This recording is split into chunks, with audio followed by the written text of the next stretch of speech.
Have you ever felt pulled towards something? A quiet voice that kept calling, a dream or project that just keeps showing up no matter how many times you tried to ignore it. Today's guest is going to help you understand why and how to start listening to that voice. Welcome to Unleash Your Inner Creative with Lauren LaGrasso. I'm Lauren LaGrasso, a 3-time Webby Award-winning podcast host and producer, singer-songwriter, and creative coach. And this show is meant to give you tools to love, trust, and know yourself enough to claim your birthright to creativity and pursue your wildest dreams. Today's guest is singer-songwriter Sophia Galaté. Sophia has sold out headlining shows across the US and Europe and built a devoted following around her soulful voice and deeply honest songwriting. What I find most fascinating about her is that she spent years trying to convince herself she didn't want to be an artist, even managing very successfully other people, until she absolutely knew she needed to share her own voice. In this conversation, we talk about how to know when a dream is really meant for you, what happens when you stop denying your creative desires, and why the path to your purpose is rarely a straight line. Usually, there's a lot of squiggles. We also get into how to develop self-trust, build community, overcome fear, and how Sophia went from helping other artists build their careers to finally having the courage to build her own. This is one for anyone who's felt called towards something, but wondered if they were brave enough to answer. Okay, let's get into it. Here she is, Sophia Galaté.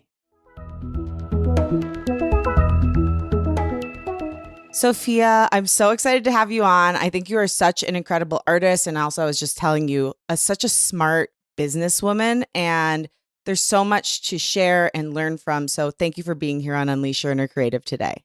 Thank you so much.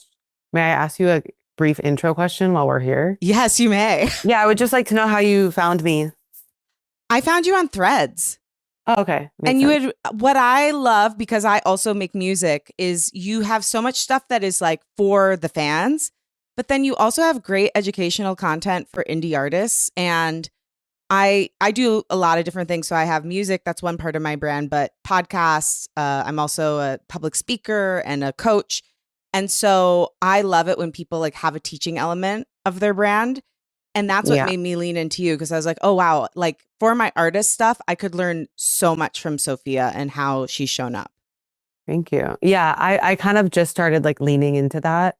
Because, I worked in the industry before I was an artist. So I also feel like part of me, I want people to know all the things that I do by myself because I'm looking to build my team. So I want people to I think people think that I just reached out to somebody yesterday and I was like, hey, I'm just starting to let people know that I'm like seeking management. Like I've been self-managed for so long. And he was like, whoa, like I thought by now you had a team because the way that you've been moving, like totally looks like you have a manager. I'm like, I know, but I would like help soon, Yeah, it's insane. It looks like you have a major branding company working with you. Like you're at EPKs on your website. So this isn't like inside baseball. Someone can go on your website and see this. Check out Sophia's electronic press kit. It is better than a lot of major artists. My whole rollout is better. Yeah, it's insane how put together everything is. I'm like, so I want to get into that because I just think, you could make a killing just teaching people how to do that because most people don't thought have about that it, vision. but like then it would steer my whole focus into not being an artist because I thought about that, and then somebody like that I know was like, let's stay the course of what you're doing because that's a whole job in itself. Yeah, so that's a hard thing when you're super talented. You could just go in so many directions. I used to do that. I was a manager, and like I have another passion, and I have something on my website where people can like sign up to like have an hour-long consulting with me, but it's really where I'm just talking and giving them ideas. I'm not like making their sorry, I'm not gonna swear. I'm not making their mood board for them, but I really enjoy creative directing for myself, and I've really enjoyed mood boards. So I was like, oh, I would love to do this for somebody, but it's impossible for me to do something for somebody else when I'm receiving no help from anybody right now on my own stuff. So I've had to be like, let's focus, you know? Yeah. For bandwidth issues. That's the best way to do it though. Like consulting is amazing because you get in, you give people the ideas, and then it's up to them to execute. So I might sign up for one of those with you. But into your gorgeous story, I watched a little clip and it said that music first entered your heart when you were 5. But like, tell me the story of like how you realized music was your thing and like what told you it was right and kept calling you toward it. So I started, well, I think like even before I started in musical theater when I was like in elementary school. But Same. I before that I was like in ballet and stuff like that. But I really was like, I loved watching Shirley Temple. And for those of you that don't know Shirley Temple, she was like a child star from like the 1930s or something. I don't know. So early on, I loved Shirley Temple and I loved The Wizard of Oz. Like I watched The Wizard of Oz like every weekend. And so I really, that was kind of like my first, and like, those were like young female performers. Um, I don't know what like got me to do, there was just like a local musical theater company in my town. And so some of the first musicals I did was like Bye Bye Birdie and Guys and Dolls and things like that. Who did you play in Guys and Dolls? I think I was just like in the ensemble. Oh, okay. Same with Bye Bye Birdie, I think. And then because I was like so young and just new into it. And then I did musical theater like throughout elementary school, and I just had a lot of fun with it. And my parents played a lot of great music. My dad was very just into oldies, like really played a lot of just Motown and Frank Sinatra and the Doobie Brothers. And my mom had a lot of like singer-songwriter Carole King, James Taylor stuff going on. They also listened to Sade, and so I feel like I had a good. Also, my mom worked, and my dad was a stay-at-home dad, and Love that. so my dad, like so much of my love for like soul music comes from my dad because I was in the car with him and he was just playing K Earth 101, which is the oldie station in LA. And so I feel like I grew up listening to like Stevie Wonder and the Temptations and the Four Tops and all that type of stuff. So I feel really lucky for that. Um, you know, having been introduced to that genre as a white person, like so young. So, anyways, and then when I got into middle school is when I joined choir, and I was always singing in the choir, but there was one. I was still doing musical theater, I think, in middle school. And then by the time I got to high school, I just stopped doing musical theater and was just doing choir. But there was a local talent show outside of school called, also, I grew up in Malibu, super small town, called like the Rotary. I don't know. It was just like a small singing competition that was local. And I was still like singing in the competition with other kids from my school, even though it was outside of my school. And I I I had never had like, so usually our choir concerts were like, okay, the middle school choir would come out or the girls choir would come out and do a few ensemble songs. And then like in between the choir songs, like a student would come out on stage and do like a solo song. And that's something you would have to audition for. I had never done a solo song at any choir concerts yet. And so I auditioned to be in the local competition. And I sang Let's Stay Together by Al Green. I was in 7th grade, and I lost to this girl named Ren and I were probably like the best singers in my grade, but Ren was like the girl. Like she got everything. She had every solo. She all throughout middle school, throughout high school. She was also in musical theater and like had all. So anyways, I lost to Ren. Yeah. I lost to Ren she was a really gifted vocalist at such a young age. A lot of people that I went to high school were. She won that year. And then I did that competition again in 8th grade, and I sang this song. Ironically, the song is called Nobody Knows, but nobody knows this song. It's by Pink, but it's a ballad by Pink. And I used to love, Pink was like my favorite artist at the time. And I always loved her like slow piano ballads that no one really knew. People knew her song Glitter in the Air that came out later, but Nobody Knows was like one of her earlier ballads.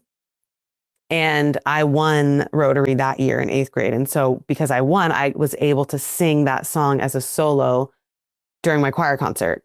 And so I sang that. I like remember this so significantly. It was like when I was in 8th grade and I sang that at my school concert. It was like, I still have a recording, like an audio recording of it. That's when we all were like, oh my God, like I'm a singer. It was kind of like such a moment. Even like my friends I grew up with, like still know that like nobody knows this is my like debut song. So it's so funny because if I listen back now, I'm like, I wasn't really that good. But You were a child. I mean, I was good in high school, but how much technique do you know, you know? So Nobody Knows was kind of like my like song that kind of kicked it off. And then pretty much every concert throughout all my high school choir concerts, I always had a solo song.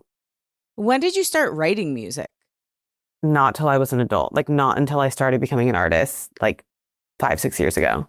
Wow. So what's interesting is it's so interesting. Like I feel like because I was adjacent to LA, I maybe had like weirdly had less knowledge of like actually how to like get into the music industry. I feel like these people that maybe I'm making this up, but I feel like people who live in like small towns out in other parts of the country, like they know that like living in LA and pursuing this dream is like such a big thing. So they like decide when they're young that they want to achieve this. Like I wish I like knew that when I was younger so that maybe I would have been farther along at this point. And I always wanted to be a singer, but I don't think I had identified like that I wanted to be an artist and like that required writing music. I wrote one song in high school called Nothing Really Matters. And I could still like play it if I wanted to. It's a super simple song, but it was like, and I remember I sang it in like a class one time, but that was the only song I ever wrote. I even studied music in college and I didn't even really write songs then. Maybe like ideas. I didn't really start writing music until, so my first EP that I put out is called Sophia.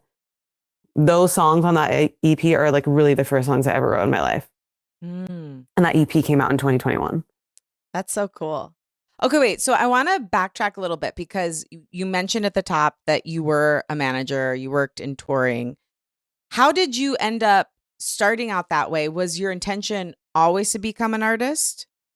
So when I was in high school, I always performed. Like I had a lot of confidence as a singer. It was kind of like my identity as a kid was that I was a singer. I also was really into sports though. So like I was also a water polo player. And I feel like, you know, when I tell people like my identity as a kid was singing, I was like, I feel like water polo was actually just as important to me.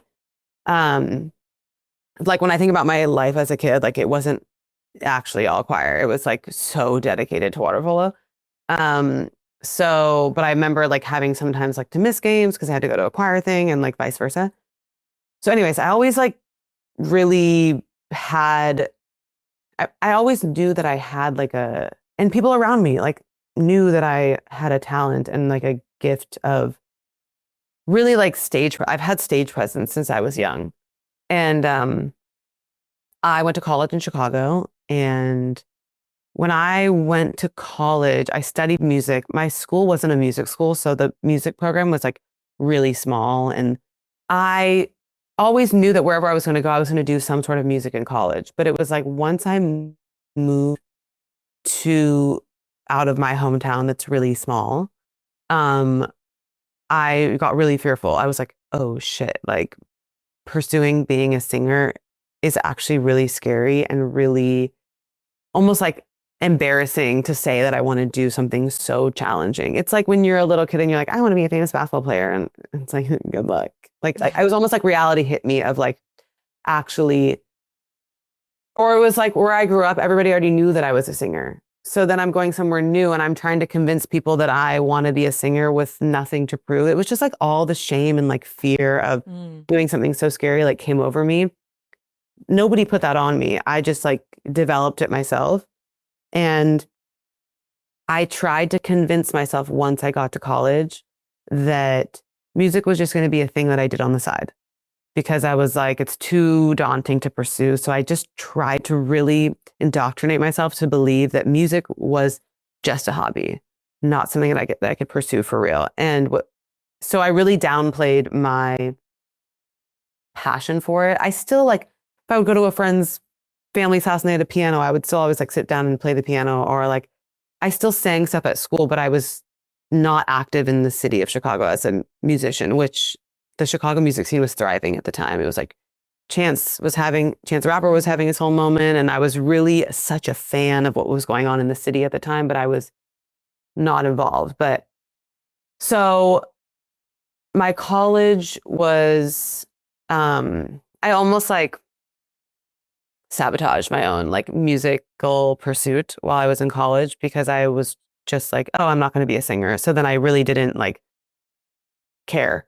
And so, but I remember like having challenges with like trying to convince myself that it was just going to be a hobby because I really knew deep down inside that's not what I wanted. But what were some of the signs that you were lying to yourself? Because I think so many of us do this because it is scary to want what you really want. Like that means you have something on the line. Like what came up emotionally, physically that taught you like, oh, this isn't actually true and I'm pushing a life down inside of me? There was a lot more of that once like after college, but some of the things in college, like I would go like, play the piano and sing for like new people that I'd met in Chicago. And they'd be like, whoa, you're so good. Like, they're like, wait, you don't want to do this? I'm confused. Like they would be confused. I didn't want to do it. And then it was like towards the end of college, like I started going to these like jazz jam sessions and I would like literally sing the same jazz standard every time. And I remember loving that. I loved getting up and singing. But then I still like, or, like I would sing at my college, but I wouldn't really invite my friends, but I still like looked forward to my performances, but I wanted to make it seem like it wasn't that big of a deal. Which I think people is a detriment. It's like, okay, well then no one's gonna take it seriously. It's like, even if which I'll tie that in. I'm going to pin just that mindset for when I like first released a song because I made some sort of like statement to make it seem real. So anyways, when I graduated, I was just like, okay, like I still want to work in music. So I'm just going to move back to LA and work in the music industry. I'll work for other artists. I'll be around and it'll be just as fulfilling because I'll be in it, but I won't have to like put myself out there and do something that scary. So I pretty much quit singing after college. And when I say like quit singing, like obviously I was still taking music classes and singing in college, but like I was like not even, I had a keyboard in my bedroom when I first moved back to LA. Like I wasn't even sitting at my keyboard and playing and singing piano like by myself. What did that do to you as somebody who music is such a part of who you are? How did you like shutting it out that drastically affect you? Well, so at my first job I was an assistant to an agent at a touring agency called ICM, and it's a really brutal job. You work like 15 hours a day. Like I didn't have any time to do anything else, but I was super naive that when I worked when I first got a job in the music industry, I thought that even when you worked on the corporate side of music, everyone still had a background of like playing an instrument, like, so I thought that like everyone was like, and then you learn that agents were just like losers in high school and they want to do something cool and they don't know anything about music, and, so anyways, I got that job. I kind of knew that it would just be like boot camp for me to learn things about the industry. And it really was. So when I first moved back, I obviously moved back to LA where I'm from, and I would often run into people that I knew growing up. This was like the first thing that started making me like, oh, wait. Everybody that I ran into that I had known from growing up would be like, oh my God, hi, how are you? Like, are you still singing?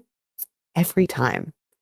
And that happened to me like hundreds of times. I'm not kidding. Over the course of like the year and a half that I worked there. And I was like, no. They're like, oh, okay. And like, I feel like after so many times of me saying no, I was like, oh, that actually like is sad to me.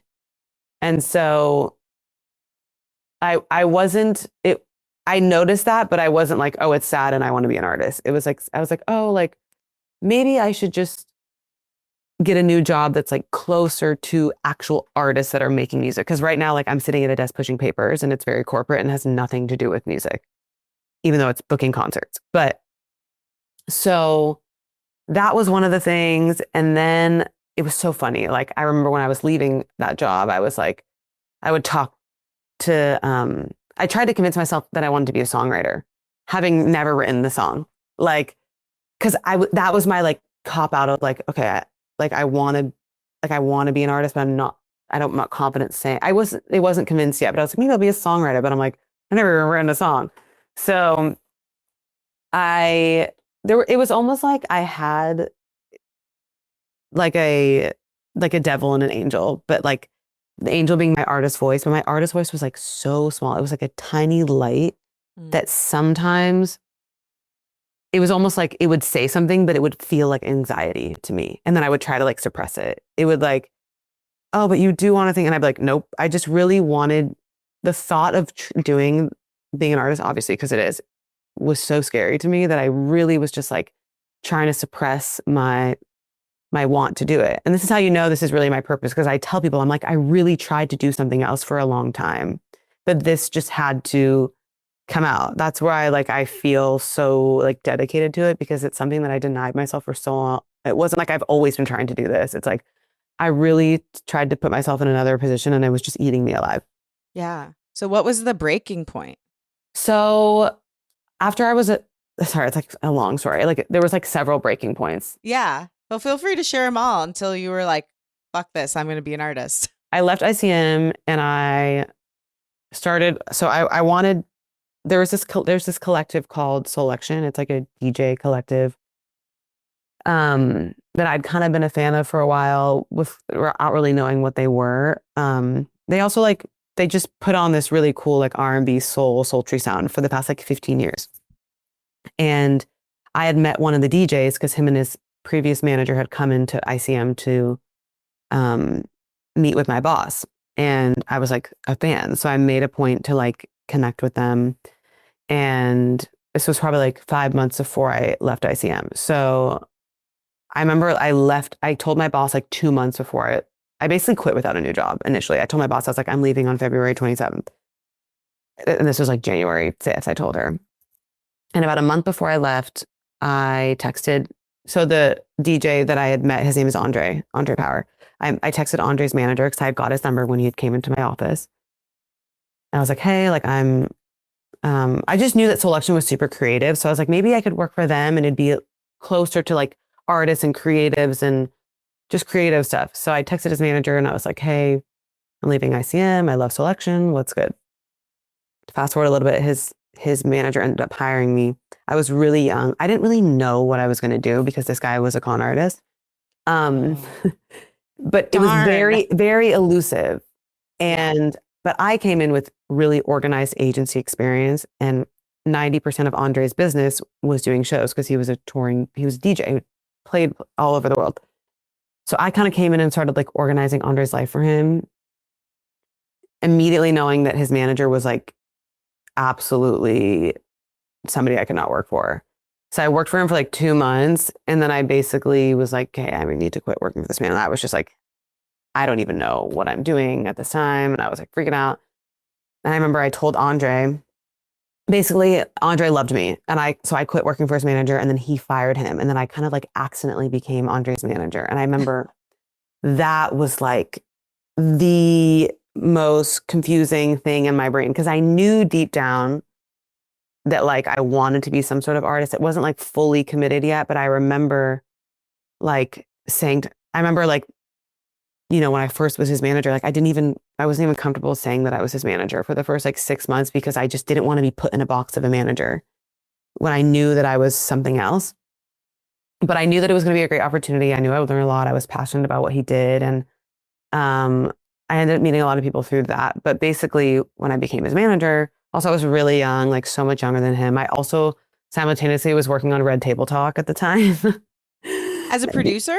Like an assistant producer, because the woman who ran the show is from Chicago, and I worked for her while I was in college. Okay. And so, which was also really fun. Like I love working on Red Table Talk, but obviously super random. It's so crazy because it's like everything of my story, like even though I got detoured so many times, is so important, because when I was a manager, I was like, fuck, now I really can't be an artist. But I really miss singing, so I want to do something about it. So I downloaded like Logic, this recording software, and I was like, let me just like try to write a song and record it for my own self, for nobody else. And so like because I was just like, I keep fantasizing about all these things I want to do. They're giving me anxiety. I don't know if I want to be an artist. I keep hearing thinking, like, I also kept like, I would visualize myself doing all the things that I'm doing now. I remember so specifically, like sitting at my red table talk desk, and I would just like close my eyes and I would like see myself like in the studio or on the stage in the future. And I would say to myself, I was like, but it was scary. Those visualizations were scary because I knew that like transitioning into that would be so scary. And I remember saying to myself, I was like, I have no idea when I'm going to do that, but I just know that I will. I was like, it might be in 20 years from now, but I just know that it will. And then it was like, I would let myself have that dream for like a second, and then I would like shut it down and like go back to my work, you know? And so anyways, during that time, I like downloaded Logic and I was like, let me just see if I can write a song. What's so important that I tell people all the time is like, and it's a good reminder to myself. I mean, it's such a different phase right now, but it's like when you want to start something that you've never done, people often don't start because they're thinking of like the big goal of like, and it's like, no, just do one thing. Like I remember I'm like, okay, if I really want to be an artist, let me just try to write a song and then like see how I feel doing that before I'm thinking about anything else. That's what I call microdosing courage. Like you can't start from the arena tour, you know? If you try to do that, you'll never start because it is way too much. Yeah. Taking and like baby brick steps, by brick. Yeah, it makes a big difference over time. I love that. And then like seeing, once you complete that one thing, you need to assess how it makes you feel. And that feeling will tell you what you need to do next. Right. So like, and that's even where I'm at right now. Like my tour was really amazing, but like very challenging behind closed doors. And I'm jumping around, but you know, now I'm in a place where it's like, okay, like knowing that I don't have a team to execute a tour how I'd really want to do it. Okay, then I'm not going to do a tour again right now. I'm going to do one-offs that are more sustainable for me because that's just what makes me feel better. Sure, I wish I had a big team and could do a tour, but that's just not the reality of what it is. But I'm going to figure out a way that I can bring my show to people. So anyways, I wrote a song, and my intention for writing the song was not because I wasn't even thinking about releasing music. I wasn't even thinking about sharing the song with anybody. I was just like, let me write a song because I miss singing. I clearly have some bottled up emotions, and I just want to see if I can even write a song. I've never even written a song before.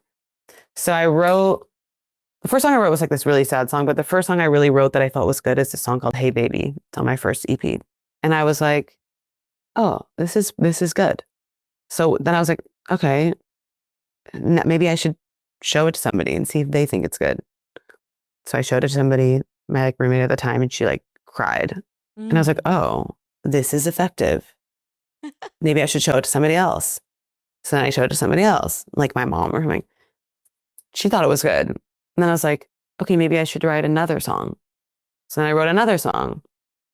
I thought that one was good. It was called Body. It was the first single I ever released.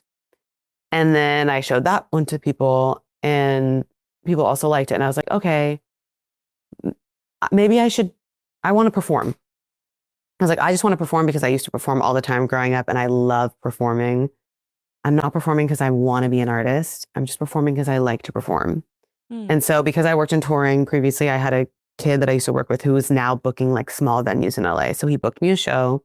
It was in the small room of this venue called Hotel Cafe, which is like a staple in LA. The small room fit 90 people. I ended up selling it out word of mouth because at the time I was like never posting anything about me singing on my Instagram. And half the people that came were like friends and family that had known I was singing, that I was a singer. And then the other half was like my music industry colleagues who like bought tickets and were supportive, but they were like, we don't know what you're doing, but we'll come and support you. And I remember one thing that was really more so that held me back was breaking the ice to people. I was never insecure about my talent. I was like, I just need to get people there. Once they see me perform, they'll understand. But like breaking the ice to people and telling people that I was a manager, that I was going to have a show. So how did you come out as an artist? Because I think that's something a lot of people deal with. I wasn't an artist yet here. I wasn't that yet. I was just having a show because I wanted to sing. I had no expectations of the show, which is like a really beautiful place to be in, is having no expectations. Yeah. Because now it's really hard for me because now I'm like, I should be here. So this is a good reminder to myself currently. Yeah. Like I wasn't even Sophia. Like it was like Sophie G is having a show. Like that's what it was. People always called me Sophie G growing up. And so I just had the show because I missed singing and I wanted to sing. It was like truly for the love and passion of doing what I love. And it's so funny. Like I played piano. I had 2 background vocalists, which I don't even have background vocalists now, but I was like, and then I had a guitarist. And I even invited Andre, my like main client at the time. And I remember I was so scared to invite him.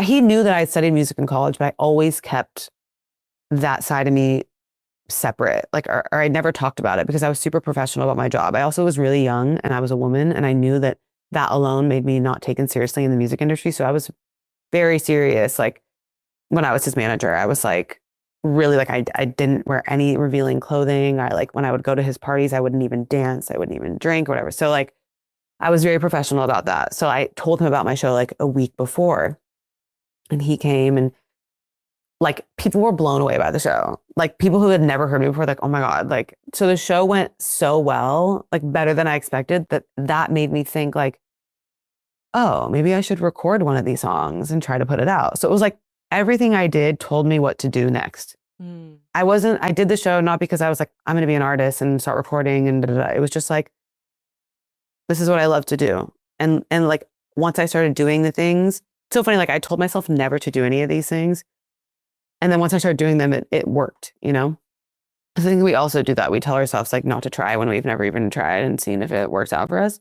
So, then, and like Andre was super supportive. He like posted, and that's what, like, I always like love him. I don't really like see him or talk to him anymore, but he was always somebody who, I mean, he's an artist himself. Like he used to be part of the Soul Action Collective and now he does his own thing. So I feel like we relate to each other in a way. Like I was doing this one thing and then I had this other passion. So he was always like, also once you saw me perform, you're like, oh, it was kind of undeniable, you know? Yeah.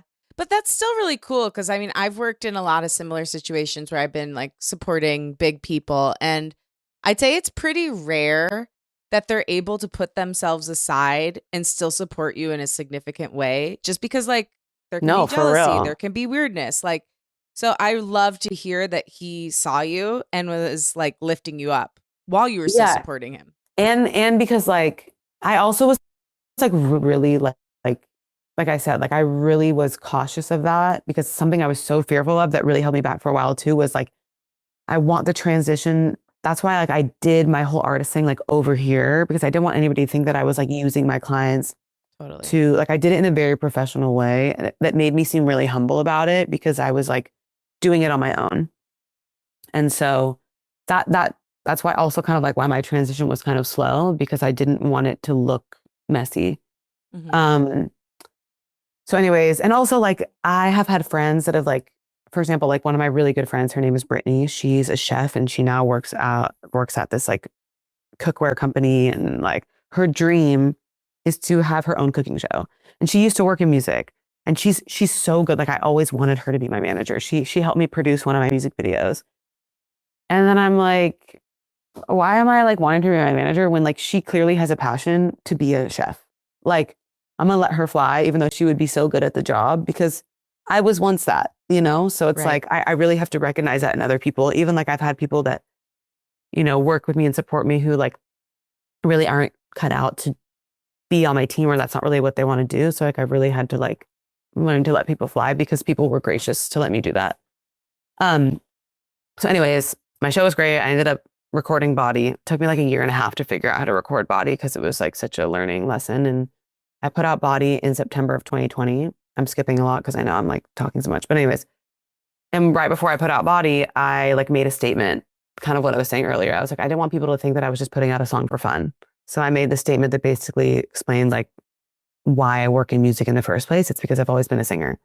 And I've always wanted to be a singer, but I've been too scared. But now I'm putting out a song. Like I wanted people to know that this was for real. Mhm. How did you get the courage to do that after like pushing that piece of yourself down for so long? Like what kind of like mental and emotional stuff did you have to go through and overcome to do it? So after my show, I had a friend who still one of my best friends today. His name is Gianni. He kind of like people were just like my friends were like very supportive and like encouraging of me to like get this song recorded, and he was helpful and like I just had people that kind of like helped me figure out how to put the song together. And also the pandemic really was helpful because obviously everything shut down. I was working at another company at the time at this point and working for Andre.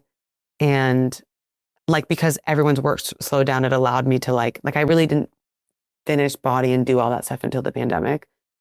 So that allowed me, I mean, it was a transitional time for a lot of people. So I feel like it allowed me to, and I was like, I started like maybe posting like one video of me singing like before I ever put out Body. But yeah, it was like my close friends around me like were really supportive, and that made me like gave me the confidence to do it, and like just the world slowing down. I even shot a music video for Body, and even that too, I was like, I had this idea for a music video, but at first I was like, I can't do a music video. And one of my friends was like, why not? So, and then when I put Body out, I was still like Sophie G. Like I still feel like I was 1 foot in, 1 foot out, even though I'd made a statement of like, this is who I am, whatever. And like I did a proper rollout. I got playlisted and stuff like that. But then I went into I got really depressed after Body because it was like, I was like the same tug of war of like, oh my God, I know that I want to make an EP, but I don't know how to, like, no one's going to help me. Like it was just a lot of turmoil that I had to go through to like then write some of my next songs. And then a girl that I had met through Andre, she's part of Selection. Her name is Sahar. She and I became close friends during that time. And she kind of like came on as like my creative director. She just really believed in my music. And she was like, I'll help you creative direct this project. So, and like project manage it. And like, even though I was a manager of a DJ. So like, I wasn't used to like knowing like the rollouts and all the stuff really for an artist. So she helped me a lot with that. And I really spent 2021 like rebranding into Sophia, into my first EP was a lot aesthetically a little bit more like sophisticated, like jazz looking. This new project is a lot more like curly hair and like short pink dresses and like more fun. But she kind of helped me like rebrand. So I really kind of like took 2021 to like rebrand me. And it was like, then when I put that project out, which was the end of that year, I think that's when I really stepped into it. So like, I really tell people that like my first full year being an artist was 2022 because my project came out like Thanksgiving of 2021. And then it was like, once 2022 came, it's like really when I was like doing shows and like promoting the project, and I was like confident in it. Whereas like 2021, I was like working it all out, put the project at the end, and then, yeah. So when did you stop doing any music business side hustle stuff? Like when did that happen? And when did you go full into artistry? I was still kind of like assisting Andre in 2022. But that was weird for me because it was like, I went from being this guy's manager to now only have the capacity to like being his like, how do you go from someone's manager to assistant? That's just like mentally weird. So that was kind of a weird transition. But you know, like Andre was also he was moving like into a big space for himself. So it kind of was like, by the time I stopped working for him, it was almost like he was in a new stratosphere and then I was doing my thing. So it was like he kind of needed a different type of management thing anyway. So it was fine. I did some like freelance like marketing stuff from time to time. But I would say probably like 2023. And I've done like miscellaneous things here and there, but yeah, we all dabble. Yeah, that's why like even doing the consulting thing is tempting to me because I'm like, that'd be such easy money, but I just know it would take up so much of my mental time where I'm trying to like figure out my next artist stuff too. So yeah. Okay, what an incredible story. I mean, there's literally so many great takeaways from it, but I love this idea that you and I align on with microdosing courage, with finally like definitively stepping out and saying the thing. I think there's so much, I always say this, the energy behind something is just important as a thing, if not more. So you stepping out, like along with your first song, declaring that you were an artist was so important because it was like your declaration to take up space. And then just diving off and fully doing it. And I just think those are such great lessons for anyone who's listening, who does have a dream, who's been pushing it down to start to implement in their own life to inch toward the thing they want. I got to talk about your branding. Your branding is insane. Um, it is so beautiful. It's so well done. It's all so in the same world. You mentioned you worked with your friend on some of the initial stuff, but like, how did you get so good at it? And what's your advice for fellow indie artists on how to start cultivating their branding more intentionally? So, yeah, I would say that like my brand for my first EP is actually quite different from where I am now. My first EP, you know, I definitely think it made sense with the music, and my friend who kind of took full reign on that, it was very like Sabrina Claudio inspired Hmm. and more jazz inspired. And like, even though I changed the branding, I still learned a lot of like detail of how to do things like from her, like even just like my mood boards and like knowing how to like approach my photo shoots and stuff like that. So when I was moving into this new era, I remember a couple things. So I remember so my hair is naturally really curly. My favorite color has always been pink. And my first project, like obviously like the background is of my first EP is like orangey pink, but like my hair is straight and I wore this beautiful long black dress. And I feel like a lot of my shows, I would straighten my hair and wore black dresses. And I remember one of my friends who like worked on my videos and visual sets with me, he said to me one time, he's like, yo, you're like really funny.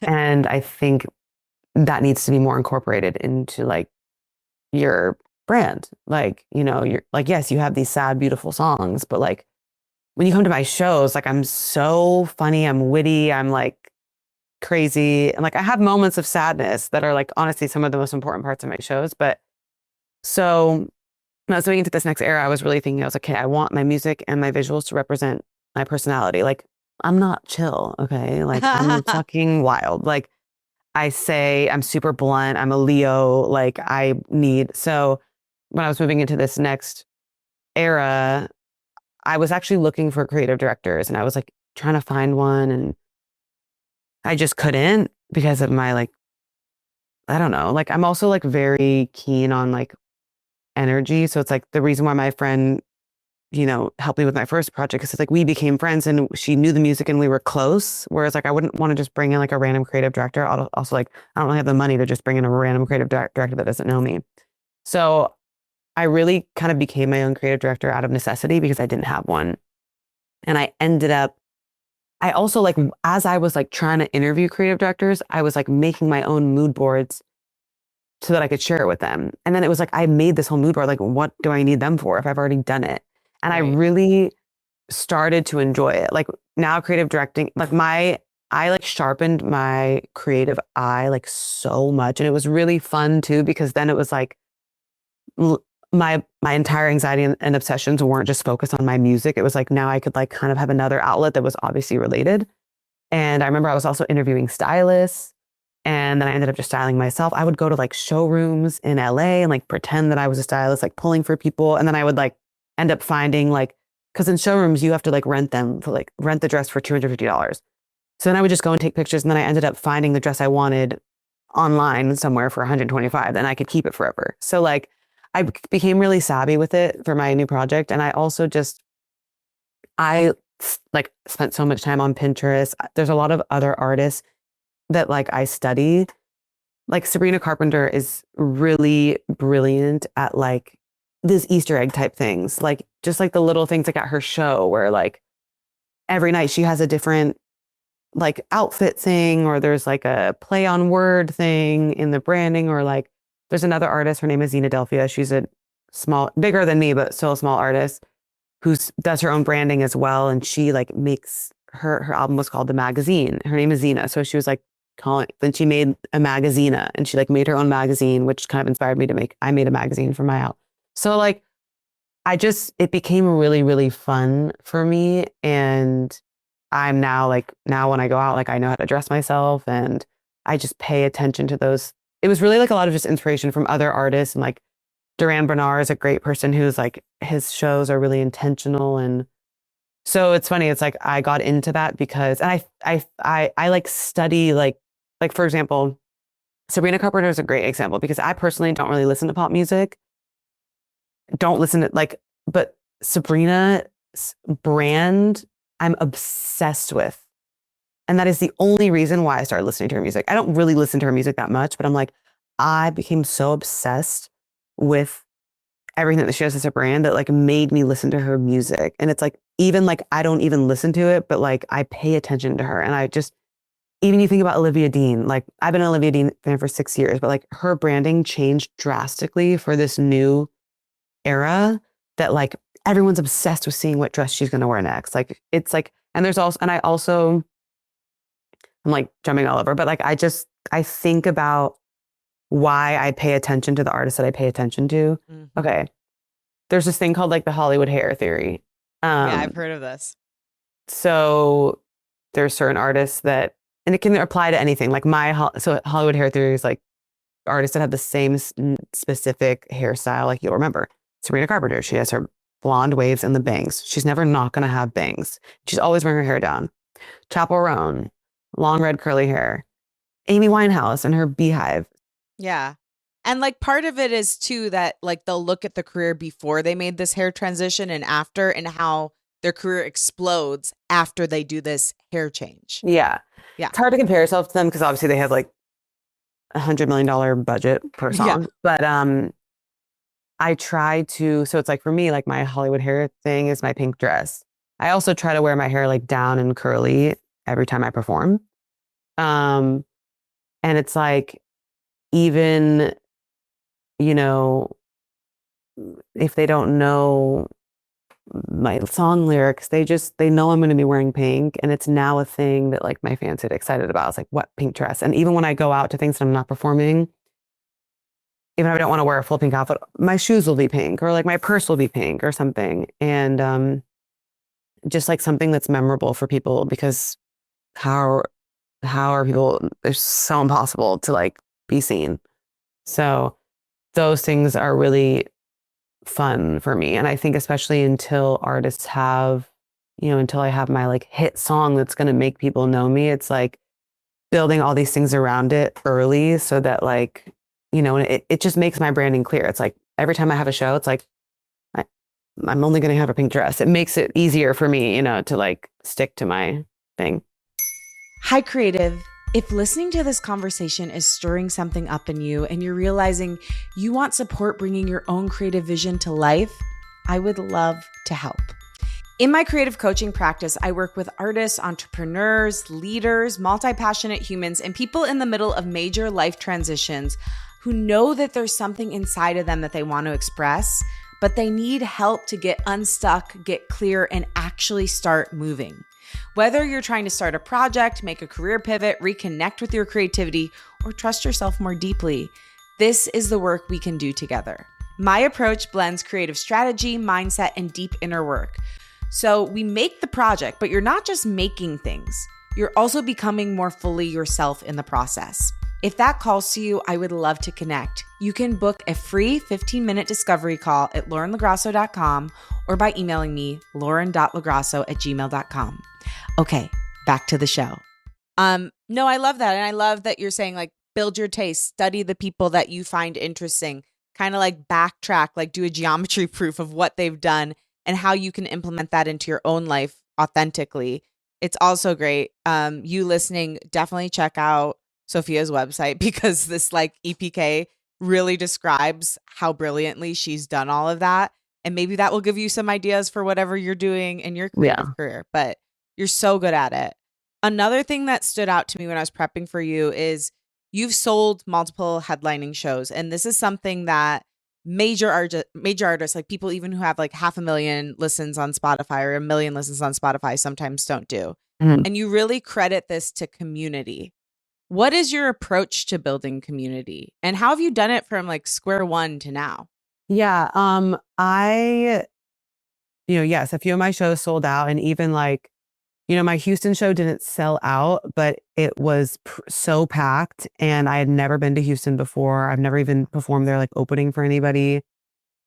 And like, I played Toronto on my tour as well. And Toronto, I've played twice opening for people, and Houston sold more tickets than Toronto. And so I think it's also like how I market myself and understanding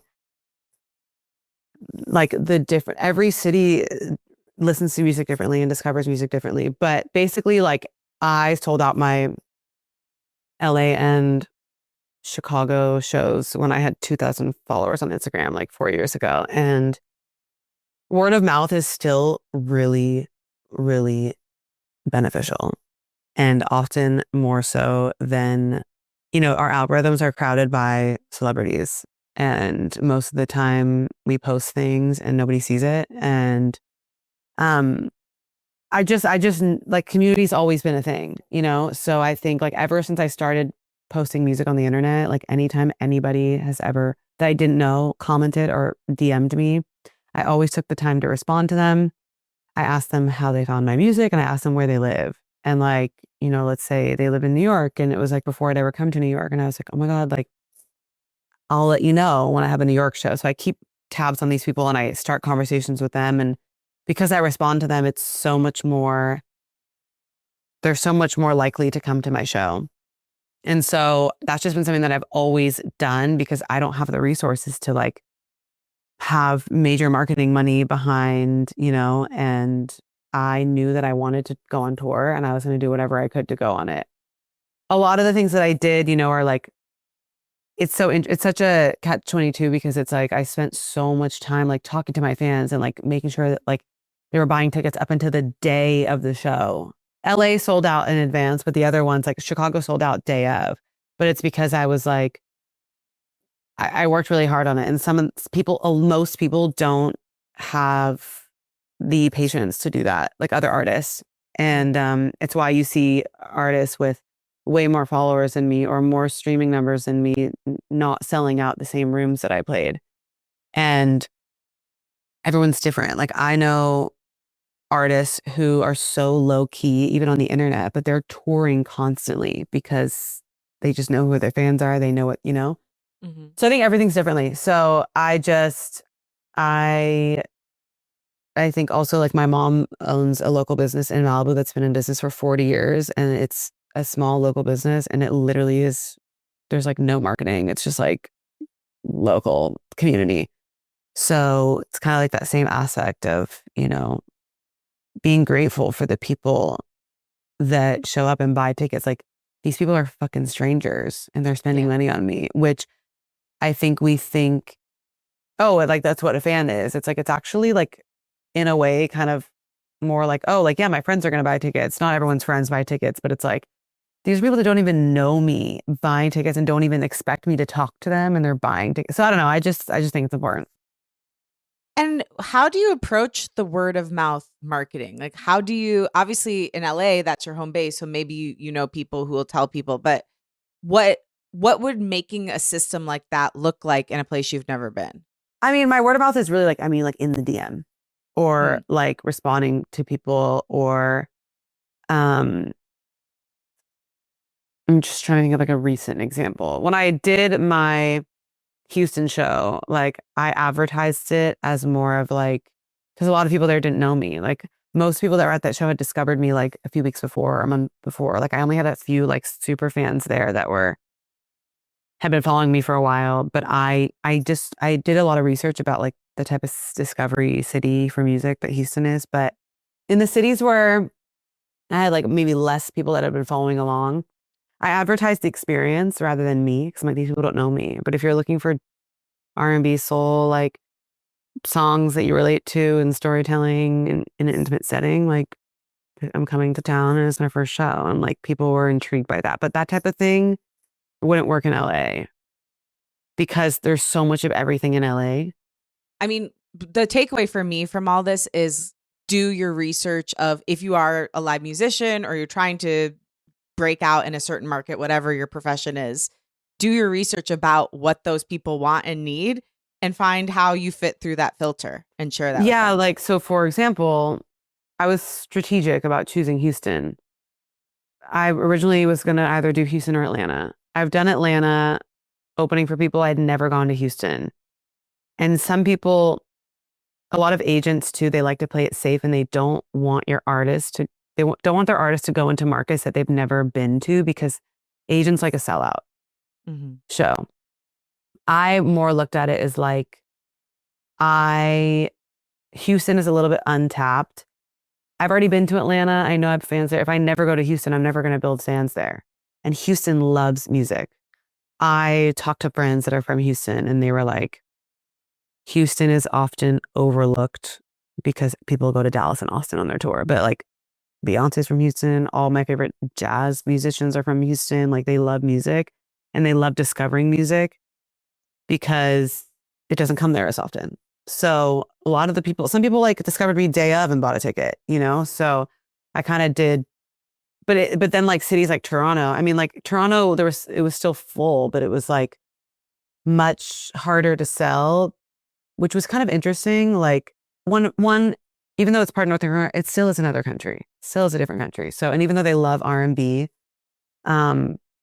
less of that type of, discovery. Same with like Portland is a hard place to play, but nobody ever tours in Portland. I'm doing San Francisco, Seattle, San Diego as like kind of a second leg later this year. And I thought about doing Portland, but I'm like, Portland seems like I do have some diehard fans, but I'm like, Portland might be tough. Maybe I'll add it, but just depends. Yeah. Portland is so interesting. I don't have any experience with them except that I did an auto show there like years ago. My day job used to be was like a car girl. And I traveled all around the country. And it was, I will say, the strangest auto show of my life. Like there was no telling who'd walk through the door. No, I liked it too, but it was like I couldn't get a pulse. It was kind of all over the place. So I went there once. I opened for this artist named Razi. She did a really small, like 6-city tour in like B markets. And those people watching B markets are meaning like not major cities. So we did Portland and that was in 2023. So like I'd only been like doing artist stuff for like a year and a half. And I had a couple like of my diehard fans that like came to Portland and they were like, no, it's crazy that you're here like this early. Like no one comes to Portland. So, but it's like sometimes you want to serve these underrepresented cities. Yeah. Yeah. I mean, there's obviously a need there if no one's going. So yeah, it makes sense. How much of your time do you split between like creating new work, being creative, and thinking about the business piece of it? Because that's one of the hardest things when you're independent is just figuring out where do I allocate my energy? Yeah. I'm pretty much like all operationals, like business right now. And it's something that I've had to work through a lot because I used to be hard on myself that I like didn't write music all the time because everybody's always like, you need to write songs every week.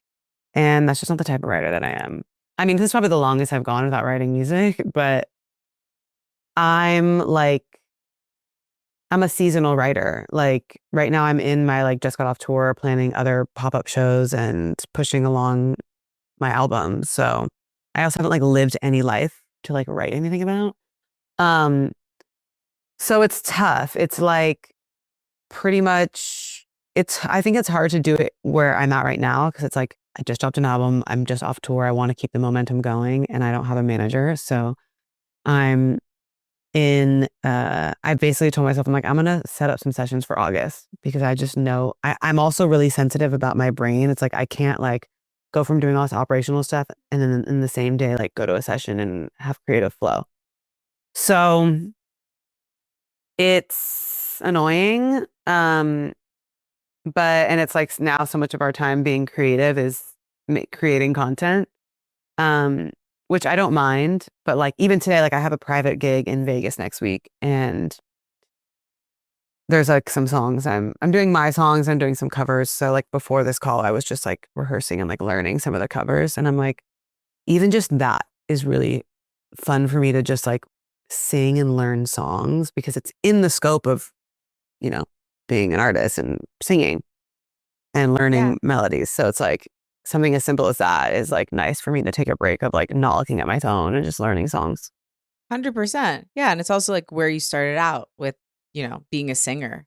But I kind of like that way of doing things too. Like there's something nice about knowing, okay, this is my time to be purely creative. This is my time to be like businesswoman. This is my time to make content. Like sometimes when you're trying to do everything at once, everything gets scattered.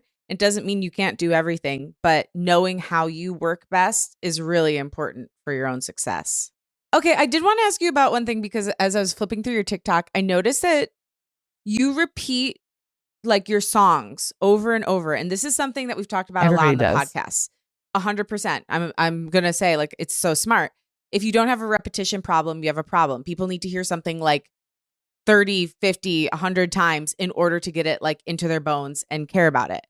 Do you ever struggle with that though? Cuz like something I know I haven't done enough of is like post the same stuff over and over so people get into it. And like how do you make it interesting for yourself when you are reposting with the intention of getting people to like fall in love with the song? I definitely like get sick of it. I don't do that on Instagram. Um, Instagram for me, I think what's also important to remember, what works for other people will not work for you. Um, I think that's why like we need to stop like I think it's important to like get content ideas from other people, but like I've seen people and like sure in the future I would love to try it. I've seen people do the repetition thing on Instagram and it like take off for them. Um, and like I would love to try that more in when I have a new song coming out. I think right now it doesn't make sense because I'm just promoting my songs that are already out. But I'm still doing that on TikTok for songs that came out a year ago. Yeah. So I spend a lot of time coming up with those like on-screen captions or whatever. So I just try to like think of things. Unfortunately, now it's like you really need some like clickbait or something that's like controversial to like make them stop and think. I've also noticed sometimes when I'm talking at the beginning of the video before I sing, that works better. I still don't know what works. I've had a couple like viral moments and it's so hard to recreate that. I think what's cool about TikTok is that every time you post, it pushes out to new people. So even if it's one person commenting, that's a person that didn't know you yesterday.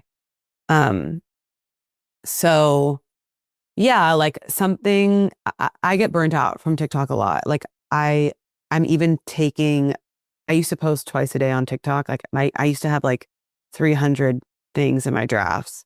And now I've just kind of like taken a step back because I'm in a process of wanting to like reconfigure what my TikTok is because it's hard to figure out. Like so many people discover me from TikTok. TikTok is a discovery app. So sometimes like I haven't even like when I announced my album on Instagram, I didn't even like announce it on TikTok. I just like started posting the songs because like announcements don't work there if you're not like famous. When I was like promoting my tour, I would just do like I would post a video of me singing and being like, this vibe is coming to Houston or whatever, because it's like announcements. It's so challenging. It's like people don't follow along like that.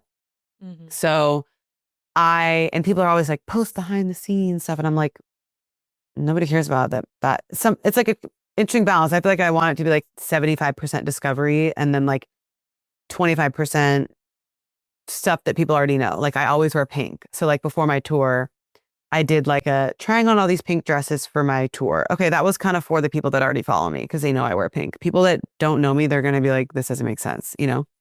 Yeah. I think it's important to put those in every once in a while. But I think TikTok, we all want our songs to be discovered. So me like showing my pink dresses like isn't for like people to find my song, but it's fun for the girlies that follow me already. Yeah. Well, I love that too. What I heard from there is like try things, see what works. You know, the same thing that works for one person isn't going to work for another. But like it seems like, especially when we're having to repeat content in order to get people to care, making it interesting for yourself in some way is what's going to keep you from getting burnt out on it. Okay. We've talked about so much. I love your journey. I think you're such a brilliant businesswoman in addition to being a fantastic artist, and I really appreciate all the acumen you shared. I'm thinking about the version of you who was like, I have to sing again, and you're getting up on that stage at Hotel Cafe. And I wonder if you could go back to that woman and give her one piece of advice, what would it be and why?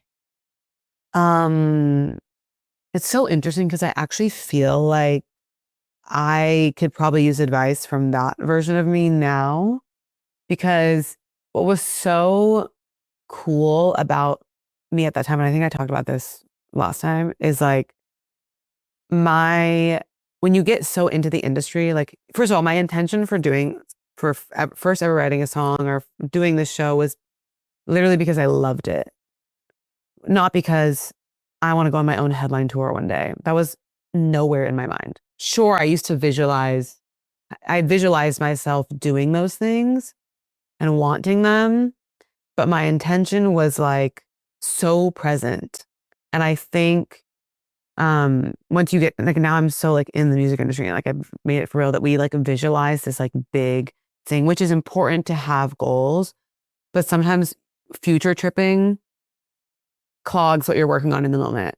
And so I feel like just remembering your purpose of doing it. It's like I'm not obviously now I'm like I need to make money doing it, but it's like the reason I do this is I just genuinely love singing. Like I love the feeling of singing. That's why me practicing my songs 10 minutes ago before we were doing this with the simplicity of that was like, wow. I'm like, that's why I love musicians because like they just love music. Like my musicians, they're like, I love rehearsal. They're like, which most people like dread going to rehearsal. And we're like, no, rehearsal's lit. Like rehearsal's like where we can just play music and work things out. Like it's just fun. And sometimes like the best versions of the songs happen in rehearsal, not at the show.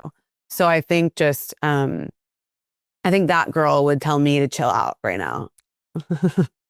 Yeah. You know what's funny? My next question was, what do you think she'd say to you and why? And you just went there. Yeah. So yeah, chill out and like remember the love. It's so hard once you're into an industry, like you said, and you know all of the behind the scenes and like it takes away some of the sparkle sometimes. But like Totally. that young girl who like stepped on the stage and sang that solo when you were a kid, like she's still in you. And it's like, we got to sing for her. Yeah. And like, no, you're right about it taking away the sparkle. It takes away like the delusion. Like, I love delusion so much. And that's why I'm really like, one of my goals this year is to find a manager and like, you know, I can find them on December 31st, 2026. But me having to be the businesswoman, like kind of takes me out of the delusion sometimes because I'm just like, I know practical and political reasons why things don't work out for me because I know the industry so well. But sometimes I feel like I lose some of that delusion when I'm just doing all the business stuff. So I feel like. And once you get a manager, they can be handling all the day-to-day stuff so you can see the bigger picture stuff too. So it's like you'll be in the creative zone, but then you're also, because you have that kind of brain, going to be able to see from above and see like, oh, okay, we're doing these things. This is how we're sustaining. This is how we're growing.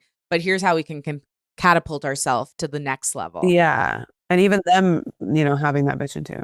I know I've been having so many conversations recently, just like telling people, because people don't know that I'm self-managed because my stuff is so well kept that it doesn't look like I'm self-managed. But I've started like just telling people and having conversations, and even just like the thought of like having people interested or open to it. I'm like, oh my God, I'm like the thought of me like delegating my emails is like a dream. I'm like, oh my gosh. But it's like, they're gonna have to be really good because I'm so organized. Yeah. But I look forward. You just keep putting it out there. I do think when we say things to people, like that's when it starts to happen. You know, it's like, yeah. And like, I used to want a manager like years ago. Like I haven't really like put intention behind it until there was a couple years ago where like my agent was kind of connecting me to people. But that was like before I had a full album out. That was before I did my own tour or like had all the accolades that I've gotten in the past year. And I'm like, now it feels like I have a real thing that I can comfortably talk about why I deserve a manager. Yeah. And people can see that. And I think it also will give me like a sense of making my artistry feel real. Yeah. Is if I'm someone's client. For sure. You've got the goods. I mean, it'll be their lucky day. Really. I'm the dream client. It's all there, guys. Just help me. You get the vision. You respect their job because you've literally done it. Yeah. I mean, yeah, you're gonna be great. I so appreciate you. Thank you for rolling with all the technological issues and also just for sharing so generously. I think it's going to help a lot of people, whether they're independent artists, small business owners, to hear your perspective and be able to implement that into what they're doing. So thank you for being here, and thank you for pursuing your dreams and showing us how to do it. I appreciate you for being thorough and looking through things and knowing. And I hope we can meet in person someday. Let's do it. Yeah, we do should. it. I'd love to come visit you in Malibu. See what it's all about. Let me know. Yeah. I will. Thank you, Sophia. Thank you.